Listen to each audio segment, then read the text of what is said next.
All right, so what I'm going to do, I'm going to throw you a ball and you're going to catch it. All the way on the west coast of Africa, in Limbe, Cameroon, a team from Phoenix City was on a mission to share the game of baseball with the world. In places that they know little or nothing about the game, but even if they do, they can't do anything about it. Glenwood Athletic Director Tim Fanning was determined to take the nonprofit organization More Than a Game to another level. Along with his partner in California, Fanning invited amateur baseball teams like the Phoenix City Crawdads and his own Glenwood players to travel and help introduce the sport domestically and overseas. Their first trip was to Bongo, Panama, where they built a baseball field in the jungle. The whole mission of More Than a Game is to use baseball as a vehicle to serve others. So this year, Fanning and his team traveled to Cameroon, a place where the game was more foreign than the visitors. They'd have a glove on each hand. They didn't know what it was, so it covered their hands, so they put one on each hand. You know, they had never put a bat in their hand. They'd never held a hard ball. You know, the only thing they had ever done is played soccer. There was like 4 kids on a soccer field kicking a soccer ball.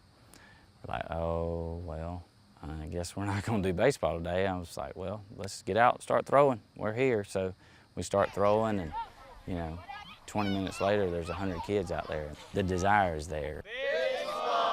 As well as their desire to share more than a game, leaders built fields, gave out equipment, and came to share their faith. Not only were we able to, you know, give these sorts of things, we were, you know, FCA East Alabama was kind enough to send us over there with 300 Bibles. And as much as they were able to give, Fanning believes his players received the most. I believe it had more impact on us and our kids that we took. Most of the kids we take have never seen that before. They take for granted, they leave their glove in the dugout. Now, so far, only 14 players have participated in these mission trips, but the impact goes well beyond international countries. It's having a long-lasting effect on guys who play right here on this field at Glenwood School, including Phoenix City Crawdads Carson Bowers. Coach Fanning taking all this stuff, you know, all the donations and stuff to kids that don't even know what baseballs are, you know, and them going and showing them how to play and building a baseball field. Of course, that's big.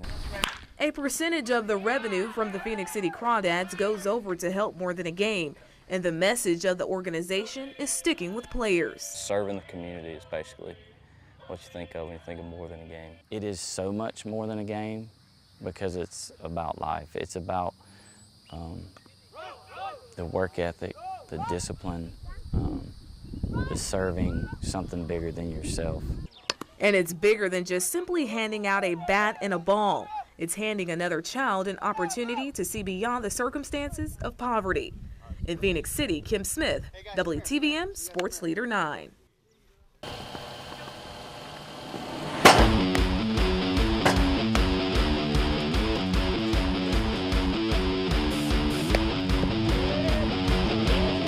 I'm very anxious. I'm pretty sure the team has butterflies to get the season started on Friday.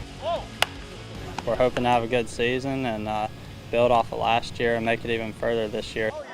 The Columbus State Cougars are coming off a good run. They went all the way through the NCAA tournament, but their dreams of a World Series berth was halted by a winner-takes-all matchup with Lander in the regional finals. That's pretty much the main fuel this year.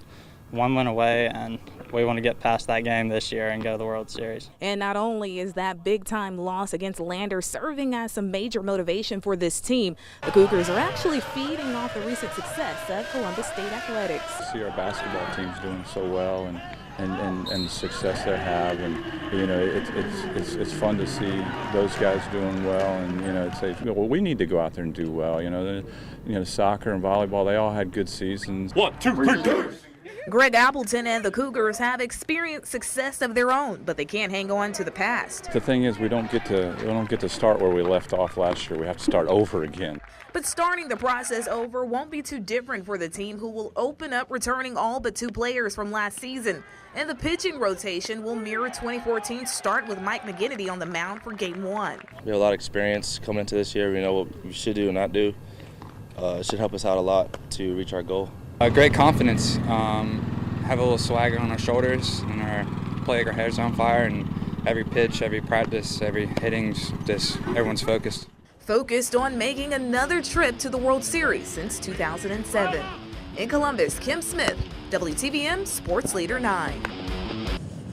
It was the fastest 40 time of the day, a 4.26. Corey Grant definitely gained the attention of pro scouts. The former Opelika High School star accomplished his main mission. I think I really had to prove, I should have been at the combine. I didn't get an invite, but, it's okay. I came out, tried to take advantage of the day. Grant says not getting invited to the NFL Combine was the fuel he needed to push even harder in training. He increased his reps on the bench press to 22 and posted a 37-inch vertical. It's a work ethic former teammate, now St. Louis Ram Trey Mason, says Grant has always possessed and can certainly take him to the next level. I knew Corey for a long time, and Corey works very hard. So when he has the chance to shine, I know he'll do it because he works very hard. Former Troup County star Quan Bray showed off his leaping ability with a 34-inch vertical, and he ran a 4.4440. Bray says he thinks he would be a perfect fit for the reigning Super Bowl champs New England Patriots offense.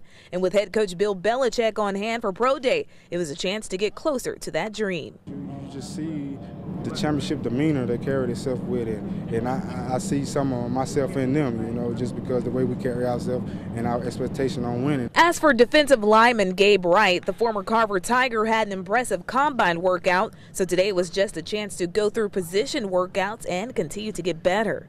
Now another guy to know, Jeff Whitaker, a beast on the bench press, putting up 41 reps. That's more than any guy at the NFL Combine. Now it's a waiting game for these Auburn Tigers as they get set for the NFL Draft. In Auburn, Kim Smith, WTVM Sports Leader 9. Hey, let's go. Great attitude now. Great attitude. Let's go. Hey, leave those blues down. Leave the blues down. Great attitude. Great attitude. It's all about your attitude. Let's go. I don't know if we're the best team so far, but, we've won both games. It's because we're playing as a team, and that's what our guys are doing. And, it's just been great effort from the coaching staff down to the players. You got to work hard no matter what everybody else is doing. Doesn't matter. Let's go. Work your feet. Work your feet. Better ball. Now, hey, if I give a good delivery, he drops it, then I go back and I play the next play. You want challenges in those first two games. You might not want them quite like we had, but at the same time, I think they were real beneficial for us. Hey, work to get better now. Let's go. I got 10 minutes right here to get better. Throw and catch. Good, right there. Nice ball. I think what we did the first 2 weeks really prepared us for what's upcoming over the next 7 weeks now. And we're excited about it. Again, our team is taking on the philosophy that I love to take, and I tell them every day, we take it one day at a time, we take it one game at a time. Easy then. Everything becomes easy if my whole body works. It's about everything when I throw. It's not just my arm. It's upper and lower.